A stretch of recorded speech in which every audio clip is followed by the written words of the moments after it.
அத்தியாயம் 38 மிருகக்காட்டுக்குள். சார், அது அவன் இல்லைன்னு உங்களுக்கு நிச்சயமாக தெரியுமா?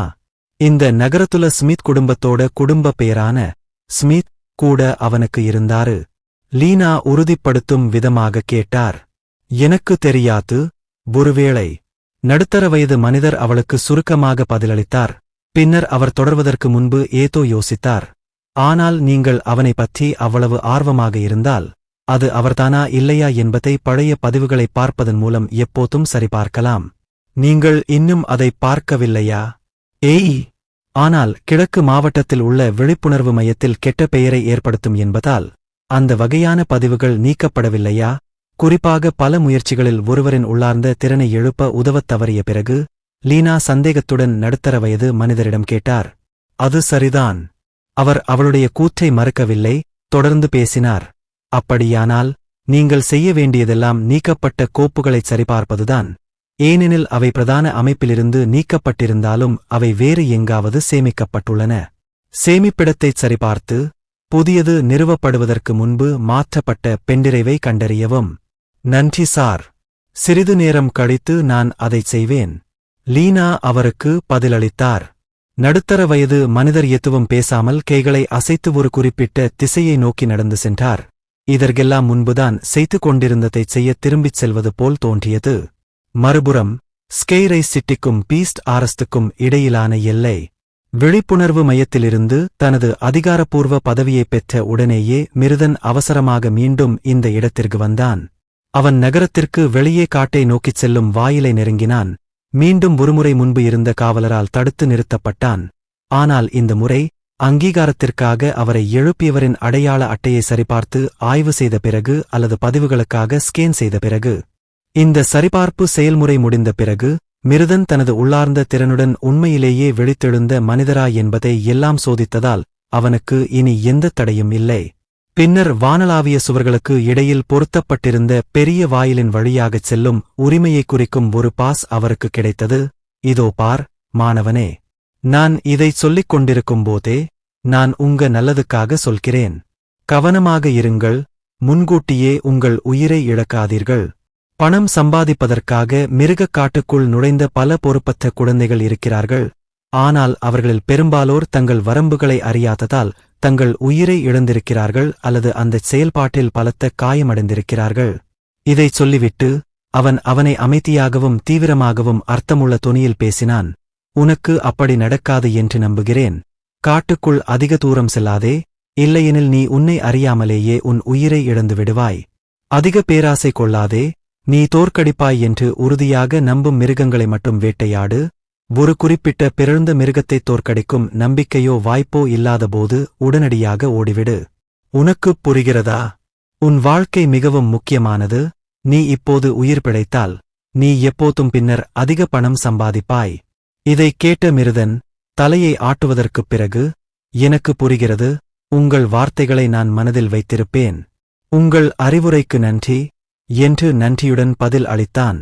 இன்றுதான் சந்தித்த என்னிடம் அவர் எவ்வளவு சொன்னார் என்பதை வைத்துப் பார்த்தால் இந்தக் காவலர் மோசமானவர் அல்ல என்று தோன்றுகிறது. எப்படியிருந்தாலும் அவர் வழங்கிய இந்த அறிவுரைக்கு நான் மிகவும் நன்றியுள்ளவனாக இருக்கிறேன். குறைந்தபட்சம் இப்போதைக்கு இன்று அறிவுப் புள்ளிகளுக்கான எனது ஒதுக்கீட்டை நான் பூர்த்தி செய்யத் தவறினாலும் என்னை அதிகமாகச் சோர்வடையச் செய்யாமல் இருக்க முயற்சிப்பேன். நான் இன்னொரு முறை வரலாம் அல்லது இன்னும் அதிகமாகச் சேகரிக்க வேறு வழிகளைக் கண்டுபிடிக்கலாம். மிருதன் அமைதியாக தனக்குள் நினைத்துக் கொண்டான். காவலர் மகிழ்ச்சியான முகபாவத்துடன் தலையசைத்து நடந்து சென்றார். பின்னர் மிருதனை பெரிய திறந்த வாயிலுக்கு முன்னால் நின்றுவிட்டுச் சென்றார். இந்த நேரத்தில் சில மிருகங்கள் அதன் வழியாக நழுவிச் சென்றால் வாயில் திறப்பது தீங்கு விளைவிக்கும் என்றாலும் இது போன்ற நிகழ்வு எப்போதும் நிகழாமல் தடுக்க முழு நகரத்தையும் சுற்றி தடுப்புகள் அமைக்கப்பட்டிருந்தன.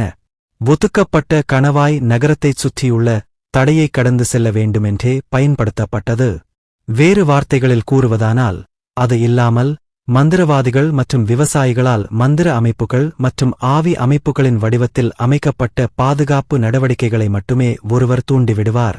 இந்த இரண்டு தொழில்களிலிருந்தும் ஒவ்வொரு உருவாக்கமும் முதல் சி வரையிலான பிறழ்ந்த விலங்குகளையும் ஒருவேளை சில பி தர பிறழ்ந்த விலங்குகளையும் கையாள அல்லது கட்டுப்படுத்த போதுமான சக்தி வாய்ந்தவை. மேலும் அதிகபட்சமாக இந்த நகரத்தைச் சுற்றியுள்ள ஒரே பிறழ்ந்த மிருகங்கள் ஏ தரம் முதல் சி தரம் வரையிலான பிறழ்ந்த மிருகங்கள் மட்டுமே. எனவே ஒட்டுமொத்தமாக இந்த நகரத்தைச் சுற்றி அதிக ஆபத்து இல்லை. பி ரேங்க் முதல் எஸ் ரேங்க் வரையிலான பிறழ்ந்த மிருகங்களைப் பொறுத்தவரை இந்த வகையான பயங்கரமான பிறழ்ந்த மிருகங்களைக் கண்டுபிடிக்க நீங்கள் ஒவ்வொரு மாவட்டத்திலும் உள்ள மிருக காடு அல்லது ஆபத்து மண்டலங்களுக்குள் ஆழமாகச் செல்ல வேண்டும். கவனிக்க வேண்டிய மற்றொரு விஷயம் என்னவென்றால், அந்த பயங்கரமான பிறழ்ந்த மிருகங்கள் மிகவும் பிராந்திய ரீதியாக இருந்தன, குறிப்பாக எஸ் தர பிறழ்ந்த மிருகங்கள். இதனால் அவை அரிதாகவே தங்கள் பிரதேசத்தை விட்டு வெளியேறுகின்றன. எனவே நகரத்தைச் சுற்றியுள்ள அந்த பயங்கரமான பிறழ்ந்த மிருகங்களை எதிர்கொள்ளும் வாய்ப்பு குறைவாக இருந்தது. எப்படியிருந்தாலும் விஷயங்கள் இப்படி இருந்ததால் அரசாங்கம் மிருக காட்டிற்குள் செல்வதை தடை செய்யவில்லை. குறிப்பாக விழித்தெழுந்த திறன் கொண்டவர்களுக்கும் வேட்டைக்காரரின் அடையாளம் அல்லது மிருதன் பெற்ற அதிகாரப்பூர்வ அடையாள அட்டை போன்ற ஒருவித அடையாளத்தைக் கொண்டிருப்பவர்களுக்கும். இருப்பினும் இப்போது அது முக்கியமல்ல. மிருகக் காட்டிற்குள் நுழைவது அனுமதிக்கப்பட்டது. ஆனால் ஒருவர் அதிக நேரம் உள்ளே இருந்தால், குறிப்பாக இரவு நேரங்களில், அவர்கள் சில கடுமையான பிறழ்ந்த மிருகங்களை எதிர்கொள்ளும் அபாயத்தை ஏற்படுத்தக்கூடும். மேலும் பொதுவாக மரணம் மட்டுமே விளைவு. இப்போது மதிய நேரமாகிவிட்டது. அதனால் அவன் நேரத்தை வீணாக்க விரும்பவில்லை. இதனால் அவனுக்கு வாயில் வழியாகச் செல்ல பாஸ் வழங்கப்பட்டவுடன் மிருதன் உடனடியாக அவசரமாக ஆனால் எச்சரிக்கையாக படிப்படியாக முன்னேறத் தொடங்கினான். இந்த வாயில்கள் வழியாக நடந்து சென்ற பிறகு திடீரென ஏற்பட்ட பிளவுகள் மற்றும் வாயில்கள் மற்றும் அவை மறுபக்கத்தில் உள்ள உலகங்களிலிருந்து இந்த பக்கத்திற்கு எடுத்துச் சென்ற பல்வேறு ஆற்றல்களால் ஏற்பட்ட மாற்றங்களால், இந்த கிரகத்தில் ஏற்பட்ட மாற்றங்களால் பரிணமித்த அந்த பிறழ்ந்த விலங்குகளை அவன் எதிர்கொள்வான். மிருதன் வாயிலைக் கடந்து பின்னர் கண்ணுக்குத் தெரியாத மற்றும் புலப்படாத தடையைக் கடந்து மிருகக் காட்டிற்குள் நோக்கிச் சென்றான். அவன் சில அடிகள் நடந்து சென்றபோது மிருகக் காட்டின் விளிம்பை அடைந்ததும் திடீரென தனது அடிகளை நிறுத்தினான். ஒரு கணம் யோசித்த பிறகு, ஒருவேளை பிறழ்ந்த மிருகம் தன்னை அறியாமலேயே தன்னைத் தாக்க முயற்சித்தால் தனது திறமையை செயல்படுத்த முடிவு செய்தான். ஒருங்கிணைந்த பயன்முறையை செயல்படுத்துதல். ஒருங்கிணைந்த பயன்முறை செயல்படுத்தப்பட்டது. ஒருங்கிணைந்த வகை வேர்வுல் கிங் ஆப் விண்ட்.